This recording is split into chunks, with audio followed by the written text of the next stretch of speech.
c'est la saison de la moisson abondante. C'est la saison au cours de laquelle le Seigneur veut réveiller en nous le Christ. Nous avons vu que Christ est incarné pour la première fois par Jésus, c'est-à-dire oint de Dieu. Dieu venu sur la terre pour opérer au milieu des hommes. Mais ce Christ va engendrer une nouvelle race d'hommes appelée Christ. Et chaque fois qu'une personne donne sa vie à Jésus, Christ naît en ce dernier. Mais Christ n'est pas encore visible. Le travail à faire consiste à maintenant amener ce Christ à devenir visible. Et nous avons vu que Christ venant sur la terre s'est préoccupé de ce qui faisait la préoccupation de son Père. Il s'est préoccupé du salut des âmes, de la délivrance des captifs, de la libération des opprimés, à ramener les âmes à Dieu son Père. Dieu dit, demande-moi les autres peuples. Dieu est en train de dire, demande-moi ceux-là qui ne sont pas encore avec moi, qui ne sont pas encore citoyens du royaume. Demande-les-moi et je te les donnerai. Au lieu de parler de nation, nous pouvons aussi parler de sphère d'influence. Nous avons cette sphère d'influence majeure. La sphère de l'économie, la sphère du média, de la politique, de l'éducation, du sport, de la musique et de la culture. Es-tu dans une de ces sphères-là? Dans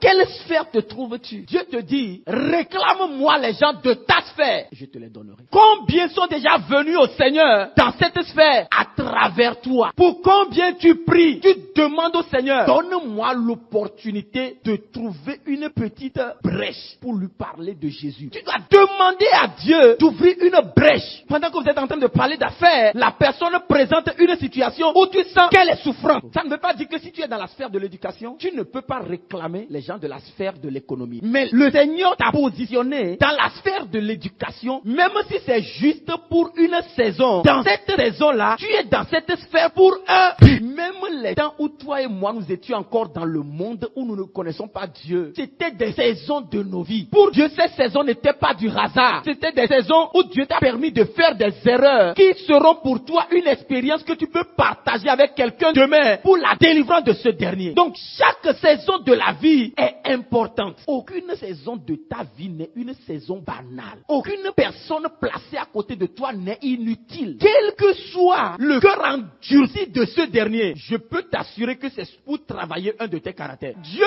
permet celui-là à tes côtés pour travailler ton humilité. Dieu permet celui-là à tes côtés pour le chercher encore et encore. Parce que lui va te résister pendant un temps. Dieu permettra que certaines de tes prières envers ce dernier ne marchent pas. Il va se moquer de toi durant des saisons, sur de longues périodes. Chaque saison de nos vies est à valoriser. La Bible dit que Dieu fait toutes choses pour un but. Même le méchant. Aujourd'hui, tout est mis en place pour nous pousser à relativiser la parole de Dieu. Pour que nous sortons Dieu de notre quotidien et le placer à côté. Plus besoin de considérer l'éternel. Que non, ce message-là vient des Blancs. C'est pour coloniser qu'on a amené ce message. Et les colons même le disent. Bien aimé, la réunion qui a eu lieu, qui a poussé les Occidentaux vers l'impérialisme, est une réunion au cours de laquelle on a mis la parole de Dieu devant. C'est juste un outil qui existait avant eux. Et ils se sont servis de cet outil pour faire du mal. Si je prends un bic pour poignarder quelqu'un, ça veut dire qu'un bic est un problème. Les couteaux blessent. Mais dans chacune de vos cuisines, il y a des couteaux. Effectivement, les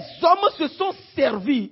Comme aujourd'hui encore, certains soi-disant serviteurs de Dieu continuent d'utiliser la parole de Dieu pour escroquer les gens, pour maintenir les gens dans l'ignorance.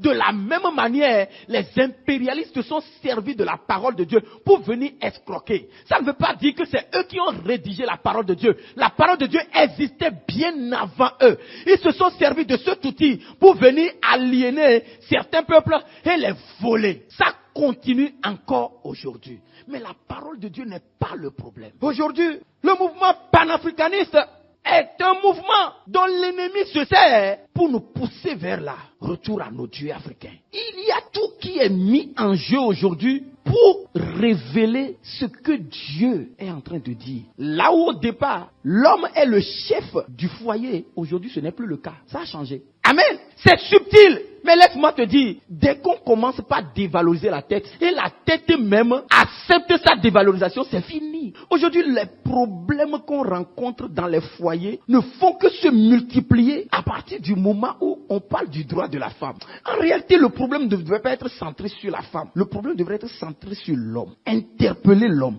ramener l'homme vers le véritable chef que Dieu veut qu'il soit. Dieu n'a jamais voulu que l'homme soit piétiné. Ce qui se passe aujourd'hui, c'est ce que Dieu a révélé au psalmiste hier. Mais cela est encore d'actualité où nous cherchons à sortir Dieu de notre vie. La science nous pousse vers là. Les médias nous poussent vers là. Tout le système mis en place nous pousse vers là. Dieu a engendré Jésus. Dieu, le roi de tous les rois, va dire, celui-ci est le roi qui désormais gouverne à mes côtés. Selon votre culture, dès qu'un roi dit ça, tout ce que son fils l'a dit désormais fait office de loi qui vient du roi principal. Donc à partir de maintenant, celui-ci est mon fils unique. Il est le roi qui désormais va régner avec moi. Tout ce qu'il dit m'engage. Et quand Christ est venu, il a fait juste 3 ans de ministère. Et en partant, il nous a passé le témoin. Et aujourd'hui, c'est toi et moi, les Christ, qui avons reçu le pouvoir de marcher sur les serpents, les scorpions, et surtout de la puissance de l'ennemi.